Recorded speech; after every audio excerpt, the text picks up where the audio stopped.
Yes, flu season start होत आहे by the end of May and this is the right time for your baby to get vaccinated with the flu vaccine. कारण flu vaccine दिल्यानंतर देखील 2 ते 3 आठवड्यांचा वेळ लागतो अँटीबॉडीज डेव्हलप होण्यासाठी. तर फ्लू वॅक्सिनबद्दल काही गैरसमज आहेत, ते आत्ता मी तुमच्यासमोर क्लिअर करणार आहे. सगळ्यात पहिला गैरसमज तो म्हणजेच फ्लू वॅक्सिन दिल्यामुळे माझ्या बाळाला फ्लू होऊ शकतो का? कारण फ्लू वॅक्सिनमध्ये फ्लूचे व्हायरसेस असतात.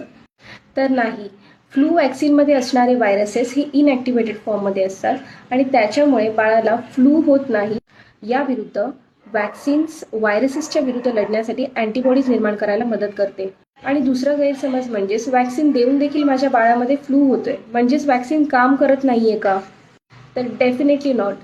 Because of vaccine the chances of catching flu is definitely decreases. शिवाय न्यूमोनियासारख्या गंभीर आजारांची आणि हॉस्पिटलायझेशनची रिस्क देखील कमी होते. फ्लूचे वॅक्सिन नक्की कधी दिले जाते? तर 1 वर्षाच्या आतील बाळामध्ये 6 महिने पूर्ण झाल्यानंतर पहिला डोस आणि 7वा महिना पूर्ण झाल्यानंतर दुसरा डोस असे 2च डोस दिले जातात.